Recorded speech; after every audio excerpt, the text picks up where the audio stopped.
एक गवाही को संभाल के रखते हो तो क्या होता है फिर? प्रॉब्लम क्या है कि जब एक बंदा नशे छोड़ता है, उसे लगता है कि अब मैंने नशे छोड़ दिए, अब मेरी लाइफ बोरिंग हो गई, अब आगे क्या?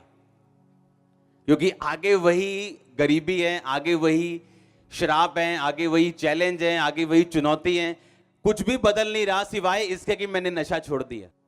और एक दिन क्या होता है, जब वही बंदा निराशा में जाता है, वो नशे दोबारा करने शुरू करता है।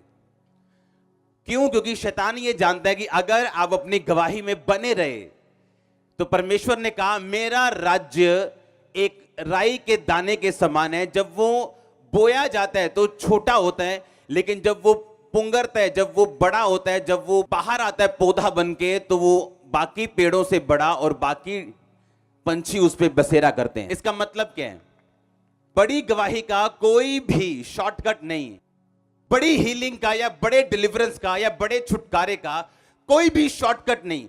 आपको छोटी सी एक टेस्टिमनी मिलती, हो सकता है वो गवाही आप शेयर भी ना कर सके लोगों से, पर आपको पता है वो आपकी लाइफ में बनी है और आपको परमेश्वर निशानी देता है। बाइबल कहती है इब्रानियों की पुस्तक में कि परमेश्वर अपने चिन्ह और चमत्कारों के द्वारा आपको निशानियां देते हैं, अपने प्रेरितों की निशानियां, अपनी आत्मा की निशानियां और अपने राज्य की निशानियां। और जब आप वो निशानी पकड़ लेते हैं, आपको मालूम होता है कि अब जो मेरी लाइफ में हुआ ये कोई नहीं कर पाया। आप जानते हैं जिस दिन मैं मसीह में गया, मेरी मेन प्रॉब्लम जाने की थी कि मुझे मेंटली अपसेट के अटैक होते थे। कोई डॉक्टर, कोई जगह नहीं छोड़ी, सब कुछ ट्राई किया। और जिस दिन पहले दिन मुझ पे प्रार्थना हुई थी, मेरी 100% हीलिंग नहीं हुई थी, लेकिन मुझे इतना समझ आ गया था कि कुछ है, कोई जीवित परमेश्वर ने मुझे छुआ है आज। आपको क्या लगता है कि शैतान क्यों लोगों को भरमाते हैं? उसे मालूम है अगर ये पहली गवाही पकड़ के रखेगा या परमेश्वर के राज्य में बना रहेगा तो परमेश्वर इसको सेकंड टेस्टिमनी देंगे। ये थंब रूल तो नहीं है, मतलब ये एक, लेकिन हो सकता है कि एक बंदा पाप करे और उसको दूसरी गवाही मिल जाए, पर वो गवाही उसके नुकसान का कारण हो सकती, ना कि फायदे का। बट सही यही है कि अगर आप एक गवाही को संभाल के रखते हैं और आप उस पर खड़े रहते हैं, आप उस पर बने रहते हैं, तो वो राई के दाने के समान है, तो वो बढ़ने वाला है। आप अपनी छोटी गवाही को अगर आज इस वचन पे यकीन करो, बड़ी कर लोगे। जब परमेश्वर के राज्य की समझ आती है, आप एक लेवल पे नहीं रहते हो। अगर आप पौलुस की लाइफ देखो तो परमेश्वर ने उसे दर्शन दिया, उसकी जिंदगी बदली, ये उसकी गवाही थी। पर अगले 3 साल वो सिर्फ प्रचार करता रहा, एक भी मिरेकल उसकी लाइफ से चर्च में कभी नहीं हुआ। बस एक ही चमत्कार था उसकी जिंदगी को, लोग जब देखते थे तो एक ही बात बोलते थे, ये वही है जो कलीसियाओं को सताया करता था और अब ये परमेश्वर की महिमा करता है। बस एक ही गवाही थी उसकी। धीरे धीरे पौलुस की लाइफ से हीलिंग्स होनी शुरू हुई।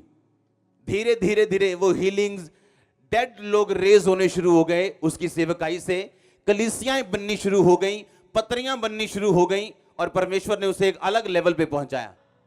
पर अगर पौलुस ये कहता 3 साल बाद कि यार मैं प्रचार करता जा रहा हूं, प्रचार करता जा रहा हूं, कोई मिरेकल नहीं हो रहा, परमेश्वर मेरे जीवन में ये साबित नहीं कर रहे लोगों की लाइफ में कि वो जीवित परमेश्वर है, कोई चंगाई नहीं इतनी हो रही, लेकिन सिर्फ मैं प्रचार करता जा रहा हूं, प्रचार ही करता जा रहा हूं। अगर आप डैनियल की लाइफ देखो, जब वो बच्चा था उसे उठा के ले गए उसके घर से कि राजा, हमारे राजा ने बोला है कि राजवंश जो है उसके बेटों को लेके आओ और वो मेरे घर पे नौकरी करें, उनको सिखाओ और समझाओ।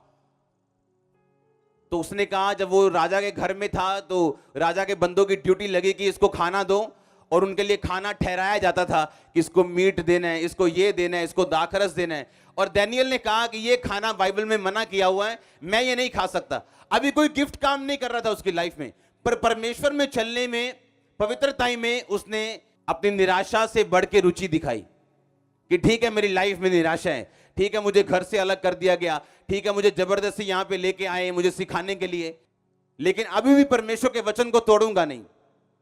जब पवित्र आत्मा के साथ आपका संबंध बनता है, वो आपको वो देता है जिसके लिए उसने आपको अपने पास बुलाया है। आपको समझ आनी चाहिए कि ये तरीका है चलने का। जैसे पौलुस को समझ आ गई कि ये वे है, निराशा हो, प्रॉब्लम हो ना हो, बस ये रास्ते, मैंने इसी रास्ते पे चलना है। 3 साल प्रचार, हीलिंग शुरू, मिरेकल शुरू, कलीसियाएं शुरू, पत्रियां शुरू, आज तक उसकी पत्रियां हम पढ़ रहे हैं। पर आज डेविल क्या करता है, जब एक काम नहीं हुआ, एक काम अड़ गया, या एक काम आपके सामने ऐसा है जो आपको मुश्किल लग रहे हैं, वो आपको यूज करता है उस काम को, और एक तरफ से आपको खींचता है वो, कभी शराब खाने के लिए, कभी ब्लू फिल्म देखने के लिए, कभी व्यभिचार के लिए, और दूसरी तरफ से आपको वो दिखाएगा जो अब तक नहीं हुआ। बेटर ये है जो परमेश्वर कर चुके हैं आपकी लाइफ में और दूसरों की लाइफ में, उस पे कंसंट्रेशन रखो, पवित्रता को बना के रखो, अपनी चाल को बना के रखो, और देखो फिर खड़े खड़े यहोवा के उद्धार के काम। आमीन। छोटा चर्च।